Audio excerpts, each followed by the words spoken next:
Good morning, good morning, good morning. Hello, good morning sa aking mga halaman, sa aking mga papaya, pati sa aming malunggay. Ayan, sabay-sabay ang pitas namin ngayon. Meron na rin tayong hinahalaw na kamatis. Ito, may kamatis na tayong pinipitas. Nakakahalaw na, unang pitas pa lang ngayon. Ito, mga kasama ko na nag-aayos dito ng ating pinitas na papaya. Ang aking darling. Hello, good morning, darling. Good morning. Si Teng, ang lagi namin kasama. Good morning, Teng. Ang i-request siyang nagsusupot. Siya nagbabundle. Naglalagay sa bundle. Bawat supot, 10 kilo po yan. Ayan, ganyan. Tinitimbang yan. Ayan. Bawat supot ay 10 kilo. Ayan, 10 kilo na yon. Kaya, ibubuhol na yon.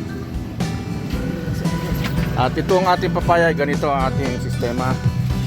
Pagkapitas, nakalagay sa crates, binubuhusan ng tubig dun yan. Ito ang aking kaibigan si si Darwin. Ayan. Good morning, Darwin. Gamitin mo, magtinola ka. Ayan. Sige, okay. Thank you, ingat. Ang ating papaya, lahat ay pupunasang isa-isa, ganito. Ayan. Bukod sa binubuhusan ng tubig to bago dalhin dito, para maanod yung takta, pinupunasan pa rito. Ayan, isa-isang pinupunasan yan. Ayan, ilalagay dito yung napunasan. Pagkapunas, tuloy silid. Ayan, sinisilid dito. Mabilisan to dahil may oras ang luwas. Ganito ang mga gulay sa probinsya. Kinakailangan alas 9 ito madala na lahat sa magluluwas. Ayan, pupunasan lahat yan. May nakagaya kaming pamunas para matanggal yung dakta na nasa labas. Hindi ubrang maluwas ito nung may dakta, pintasin. Kaya ito lahat pinupunasan. Ayan, nagpupunas silang dalawa. Ayan.